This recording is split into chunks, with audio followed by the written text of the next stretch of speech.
കർത്താവിൽ പ്രിയമുള്ള സഹോദരി സഹോദരന്മാരെ, മദ്യം വിഷമാണ്. നടക്കടാ. കർത്താവ് തമ്പുരാനാണ് നിന്നെ ധ്യാനം കൂടാതെ വിടുന്ന പ്രശ്നമില്ല. അമ്മച്ചി ആരെങ്കിലും കാണുന്നു കൈവിടാൻ. കാണട്ട 1000 ആള് കണ്ടോ. നടക്കട അങ്ങോട്ട് കേറങ്ങട് നടക്കട. ഇപ്പൊ ഞാൻ പിടിച്ചു കൊണ്ടോണ്ട ഗതികേടായല്ലോ. അതുകൊണ്ട് കർത്താവിൽ പ്രിയമുള്ളവരെ, മദ്യപാനിയായ ഭർത്താവ് ഭാര്യയ്ക്ക് കുരിശാണ്. മദ്യപാനിയായ അപ്പച്ചൻ സ്വന്തം മക്കൾക്ക് കുരിശാണ്. മദ്യപാനിയായ മകൻ അവന്റെ മാതാവിനും കുരിശാണ്. ഇരിക്കൂ. അങ്ങനെ മദ്യപാനികളെല്ലാം തന്നെ ഈ സമൂഹത്തിന് കുരിശുകളാണ്. ഈ സെമിനാർ കഴിയുന്നതോടെ നമ്മുടെ ഇടവകയിലെ എല്ലാ കുഞ്ഞാടുകളും നന്നാവും. പണിക്കാർ ഉപേക്ഷിച്ച കല്ല് ഭവനത്തിന്റെ മൂലക്കല്ലായി മാറും. അച്ഛന് പണ്ട് കൽപ്പനയായിരുന്നു. നിങ്ങളൊന്ന് മനസ്സിലാക്കണം, മദ്യപാനി ഒരിക്കലും സ്വർഗരാജ്യത്തിൽ പ്രവേശിക്കുന്നില്ല. അവന്റെ സ്ഥാനം നരകത്തിന്റെ അടിത്തട്ടിലായിരിക്കും. എന്തായാലും ഞാൻ അവിടെ ഒറ്റയ്ക്കായിരിക്കില്ല. താനിരിക്കണ്ട, താനുണ്ടാവും എന്റെ കൂടെ. മദ്യം നിങ്ങളുടെ മനസ്സിനെയും ശരീരത്തെയും കുടുംബത്തെയും നശിപ്പിക്കുന്നു. പാപ്പച്ചൻ കേൾക്കുന്നുണ്ടോ? അച്ഛനെന്തിനാ എന്റെ അടുത്ത് മാത്രം പറയണേ? അച്ഛൻ പറയണ കേട്ടതെന്ന് ഈ ഇടവകയിൽ ഞാൻ മാത്രം കൂടിയുള്ളൂന്ന്. മിണ്ടാതിരിക്കണ അവിടെ. വെറുതെ എന്റെ കയ്യിൽ നിന്ന് മേടിക്കണ്ട. അച്ഛൻ പറഞ്ഞാ ശ്രദ്ധിക്കൂ. ഈ കള്ളിമുൾച്ചെടിയിൽ നമ്മൾ ഇതേവരെ ഒഴിച്ചുകൊണ്ടിരുന്നത് ജലമായിരുന്നു. എന്നാൽ ഇതിലോ വേരോടെ കരിഞ്ഞു പോയിരിക്കുന്ന ഈ ചെടിയിൽ നമ്മൾ ഒഴിച്ചുകൊണ്ടിരുന്നത് മദ്യമായിരുന്നു. ഇതിൽ നിന്ന് എന്ത് മനസ്സിലാക്കുന്നു? ഇതിന്ന് ഒന്നും മനസ്സിലായി വെച്ചോ. നമ്മുടെ വയറ്റിനകത്ത് ഏതെങ്കിലും കള്ളിച്ചെടി വളർന്നാ നമ്മൾ വെള്ളം മാത്രം കുടിച്ചോണ്ടിരുന്ന അത് വളർന്നു പന്തലിച്ച് നമ്മുടെ മരണത്തിന് തന്നെ കാരണമാവും. നേരെ മറിച്ച് 2 എണ്ണം ദിവസം വിട്ടാൽ അത് വേരോടെ കരിഞ്ഞു പോവുകയും ചെയ്യും. നമ്മൾ പൂർവാധികം ആരോഗ്യവനായിട്ട് ഇരിക്കും ചെയ്യും. അമ്മച്ചി കേട്ടില്ലേ?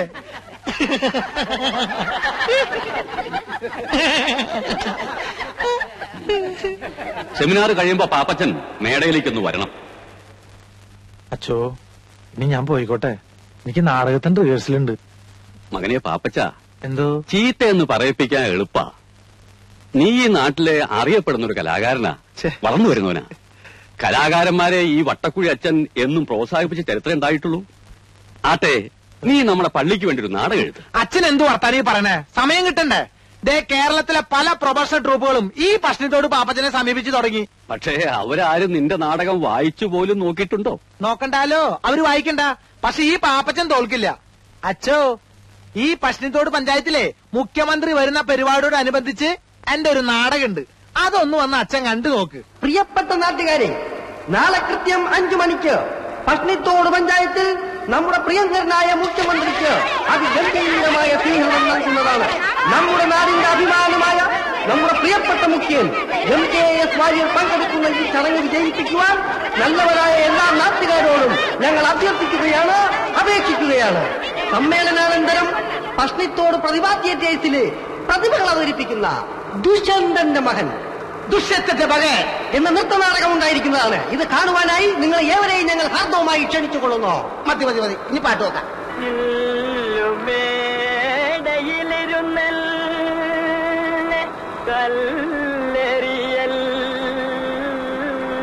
അയ്യേ, നാടകം തുടങ്ങുന്നതിന് പോയിക്കാനുള്ള പാട്ടാ. ഒരു പണിയമായി ഞാൻ അനൗൺസ് ചെയ്യാം.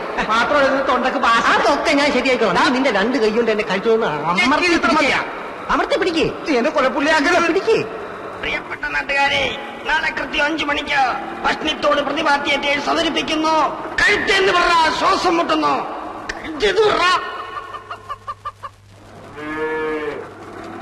മോനെ പാപ്പി, നിക്കണ വരെ ദൂറുകളെ നിങ്ങൾ എങ്ങോട്ടാ കാലത്തെ തന്നെ? നാടകത്തിന്റെ അനൗൺസ്മെന്റ് കഷ്ടപ്പെട്ടും പുല്ലരിഞ്ഞും പശുവിനെ കറന്ന് ജീവിക്കുമ്പോഴാ അവന്റെ ഒടുക്കത്തൊരു നാടകം. അല്ല, പാപ്പച്ചൻ പറഞ്ഞിട്ടാ ഇപ്പൊ ഇറങ്ങി പോണാ. സുന്ദരേശനാ? ഏത് സുന്ദരേശൻ? എടാ, മര്യാദയ്ക്ക് ഒരു ജോലി ചെയ്ത് വയസ്സുകാലത്ത് ഈ തള്ളയ്ക്ക് നാഴി കഞ്ഞി കൊടുക്കണം വല്ല വിചാരണ്ട. എനിക്ക് തരണ്ട. എടാ, നാടകം എന്നും പറഞ്ഞ് ഇറങ്ങിപ്പോയിട്ട് പാതിരാത്രിക്ക് കേറി വരുമ്പേ വല്ലം തിന്നണമെങ്കിൽ ഇവള് വിചാരിക്കണം. ഇവളെന്താ എന്റെ ഭാര്യ? കൊണ്ടേ തീറ്റിക്കടാ. അമ്മച്ചി, ഞാനൊരു സംവിധായകനും നാടകൃത്തുമാണ്. ഈ പശുവിന് കൊണ്ടുപോയി പുല്ല് തീറ്റിച്ച നാളെ നാടകം കഴിയുമ്പോ നാട്ടുകാർ എന്നെ കൊണ്ട് പുല്ല് തീറ്റി. മര്യാദയ്ക്ക് കൊണ്ടുപോയി തീറ്റിക്കടാ. അവന്റെ ഒരു നാടകം. അമ്മച്ചിക്ക് ഏതായാലും കലാബോധമില്ല. നിനക്കെങ്കിലും കലാബോധം ഉണ്ടാവുന്ന ഞാൻ വിചാരിച്ച. ഇങ്ങോട്ട് വാ അമ്മച്ചി, അതേ സ്വഭാവം. അങ്ങോട്ട് വാ. മനുഷ്യ മനസ്സുകളിൽ ഇക്കിളിയുടെ പൂത്താനമേന്തിയ പുരാണ കന്യക ശകുന്തളയുടെ ഭാവാഭിനയങ്ങൾ a love story of Shakuntala and Dushkandan. പാപ്പച്ചന്റെ love story of Dushkandan and Shakuntala. ദുഷ്യന്തന്റെ മകൻ അല്ലല്ല, Dushkandan, son of Dushkandan. Pappachan son Dushyanthan. വലിയ ഇംഗ്ലീഷിലൊന്നും അനൗൺസ്മെന്റ് വേണ്ട, മലയാളത്തിൽ മതി. അല്ല പാപ്പ, ഈ പശുവിന് കിടാവുണ്ടോ? പശുവിന് അപ്പനുണ്ട്. അപ്പന്റെ കിടാവായാലും മതി. എന്തിനാ? ശകുന്തളയുടെ ആശ്രമത്തിലെ മാൻകിടാവിന് പകരം കിട്ടാൻ കൊള്ളാം. വലിയ ഐഡിയ ഒന്നും വേണ്ട, അത് ഡയറക്ടറായി ഞാൻ തീരുമാനിക്കും. ഒന്ന് നോട്ടീസുകൾ എന്താ? ഒരാവശ്യമില്ലേ? എടാ, എന്റെ പേര് ഇത്തിരി വലുതാക്കി അടിക്കാൻ ഞാൻ നിങ്ങളോട് എത്ര പ്രാവശ്യം പറഞ്ഞേ? നാടകത്തിന് ആട് കൂടണ്ടേ? ആള് കൂടണ്ടേ? അനൗൺസ്മെന്റ് ഞാൻ ജംഗ്ഷൻ വരെ പോയാ മതി. അത് കഴിഞ്ഞാൽ നിങ്ങൾ ക്യാമ്പിലേക്ക് പോയിക്കോ, ഞാൻ കുമാരനും കൂട്ടി അങ്ങോട്ട് വന്നോളാം. ആ വിട്ടോ വിട്ടോ വിട്ടോ വിട്ടോ. നമ്മുടെ പഞ്ചായത്തിന്റെ അന്നിലുണ്ണിയായ പട്ടിത്തോട് പാപ്പച്ചൻ അവതരിപ്പിക്കുന്നു മകൻ രാജാവിനോട് കുതിര പുറത്തു പോണ മതി. അവിടെ അവിടെ നിൽക്കാൻ കളിക്കില്ലാട്ടാ. അമ്മേ അവിടെ അവിടെ നിൽക്കാൻ പറഞ്ഞില്ലേ? അവിടെ കത്താലും ഞാൻ വിടില്ല. അങ്ങനെയാലും പറ്റോ? നീ തന്നെ ഉഴാൻ കൊണ്ടുപോയെ. അയ്യോ, നിന്നെ വിടുന്ന പ്രശ്നമില്ല.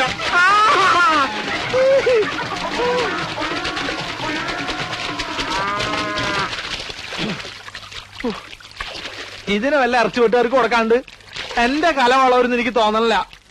അങ്ങോട്ട് വാ. കുമാരോ. ആരാ അത്? ഞാനമ്മേ, പാപ്പച്ചനാ. ആ, എന്താടാ ഇത്? എന്തു പറ്റി? ഒരു നോട്ടീസ് വായിച്ചത് പശുവിനെ ഇഷ്ടപ്പെട്ടില്ലാന്ന് തോന്നണേ. നീ പോയി വേഗം തല തോർത്ത് വല്ല അസുഖം പിടിപ്പിക്കണ്ട. ചെല്ല്, ഞാൻ ചായ എടുക്കാം. എന്റെ പുതിയ നാടകം മുഴുവൻ വെള്ളത്തിലായി.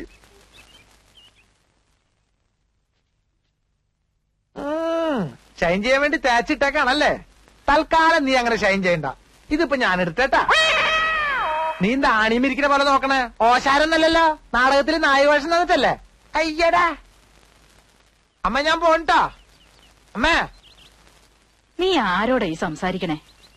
ഞാൻ ഈ നാടകത്തിലെ ഡയലോഗ് ഒന്ന് പറഞ്ഞു നോക്കിയതാ. ഇന്ന് ഡ്രസ് റിഹേഴ്സലാണേ. ഡ്രസ് റിഹേഴ്സലോ? ആ, നാളെ സ്റ്റേജിലാണ് ഇതിന്റെ ഡ്രസ്സെല്ലാം ധരിച്ചുകൊണ്ടുള്ള റിഹേഴ്സലാ. ഫൈനൽ റിഹേഴ്സൽ എന്നും പറയും.